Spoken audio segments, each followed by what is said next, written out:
All right, got some interesting Pittsburgh Steelers news for you guys. Obviously, coming out of your bye week, getting ready for a big matchup against the Los Angeles Rams. But we've got a report highlighting a move the Steelers appear to be making that is a head scratcher, to put it mildly. But let's go ahead and get into the report.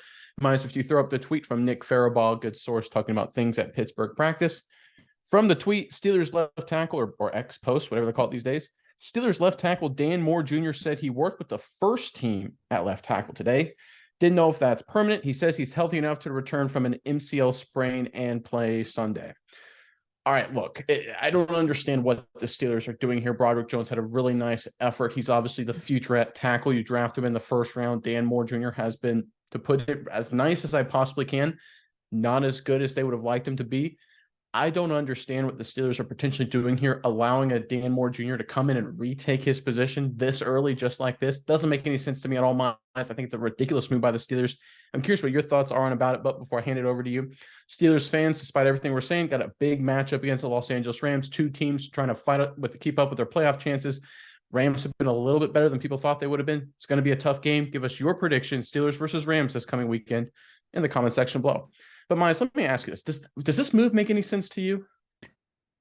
In theory, yes, because theoretically, Tomlin does not like to play rookies too much, which is the case. In most cases, you'd say that makes sense. That seems like a good idea. I can understand where you're coming from. But Nick, let me run two numbers by you real fast. The first number is 29.3. The second number is 66.5. Yes, those are the PFF grades this season of Dan Moore Jr. and Broderick Jones. Yes, Dan Moore Jr. is a 29 PFF grade, absolutely horrible. A 19 pass blocking grade. He is absolutely just a turnstile there, letting anybody through. He's allowed 20 pressures so far this season. Broderick Jones, on the other hand, and let me put this out there as well. Dan Moore has played 187 snaps. Broderick Jones 121 snaps so far. So they've played a similar number of snaps, a little bit more than Jones has, but they've both played a significant number of snaps this season. Broderick Jones, on the other hand, 66.5 PFF grade, the highest rated offensive lineman on the Pittsburgh Steelers at this point in time. Only allowed 4 total pressures this whole season. Like you said, Nick, the move doesn't make sense. It really doesn't, and I don't understand it at this point. It is a liability, and it's putting Kenny Pickett in a lot of pressure, wouldn't you say? I agree with you. And one of the things the way this move would make sense to go back to Dan Moore Jr. would be if you had a really veteran offensive team that was clicking on all cylinders and you just wanted to keep things status quo, right? You didn't want to throw in a new variable because you're doing so well on offense. You're going the ball up and down the field, scoring 25, 30, 35 points a game. Easy, no problem. Quarterbacks lining it up. Running backs are doing a great job. Receivers putting up all kinds of crazy stats. You don't want to upset the apple cart, right? So that would maybe one reason to do that.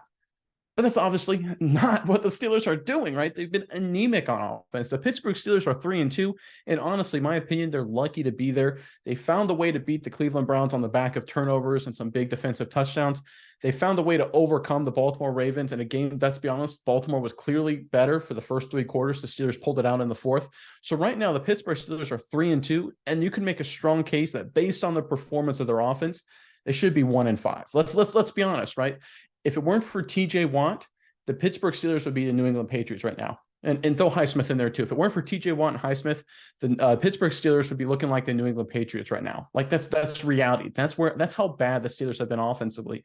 And that's why it doesn't make any sense at all to not make a change at a left tackle position where they've been absolutely atrocious, especially when you've got a young quarterback in Kenny Pickett that is trying to build off the success he had pulling off that fourth quarter comeback against the Baltimore Ravens. The last thing you want to do, again, Broderick Jones was on the field for that. The last thing you want to do is interrupt maybe that mojo, that momentum building there, but that's exactly what it looks like the Steelers are doing. I honestly don't understand it. This screams to me, and I'm curious what your thoughts are on this. This screams that this is Mike Tomlin being stubborn. He says, I've got a rule. I'm not going to play rookies against all costs, and I'm going to stick with the veteran no matter what. I think that's just his rule, and I think he's just going back to that. But it doesn't make sense. You have to be smarter than this. I think Tomlin and the Steelers usually are. That's what makes this decision so weird to me. What do you think? You think this is just Tomlin trying to just stick to an old rule like you brought up, or is there something more behind the scenes here? You never know because, like you said, they don't like to play rookies traditionally. They're famously Joey Porter Jr. is not getting the start yet after he had Another a one. big time interception in the Baltimore game. This is a team right now, Nick, that truly they are doing a lot of stubborn things. Everybody knows, everyone will point to Matt Canada still being the offensive coordinator. There's a lot of stuff. Obviously, this is a team that's sticking to its guns for better or for worse. Maybe we don't know anything. Maybe this is the week they break out. We did a story earlier about coming out of the bye. Pittsburgh Steelers team meeting, everything has changed for them at those crucial moments before, and they've turned everything around. And maybe that's the case, but the numbers don't point to that whatsoever. I mean, heck, even your free agent signing, Isaac Sumalo from the Eagles, your left guard, has been playing significantly better ever since Daniel Jones or Broderick Jones has joined the lineup. So, I mean, he's making the whole offensive line as a whole better. I just think this move doesn't make any sense to me, and I would agree with you. There could be something behind the scenes, but I don't see what it could possibly be. And here's a couple more stats for you, because the only other thing that could be behind the scenes is that, well, Dan Moore Jr. has just been fantastic early in the career, and he's just going through a slump, right? He's just going to come out of it, because for the rest of his career, he's been outstanding. His PFF grade in 2021 was 57.8. In 2022, it was 62.4. Right, this guy's not a good player, right? We've seen it the last 2 seasons. He's grading out in the 50s and 60s. It's one thing to start your career in the 60s. You expect to get better, but here's a guy, high 50s, low 60s for his entire career, and now at 29, move off of him, especially when you've got a guy waiting in the wings. I don't know what the Steelers are doing here. This is kind of a ridiculous move. Hopefully the Steelers overcome it, but this is kind of a tough position to put Kenny Pickett and the rest of the offense in.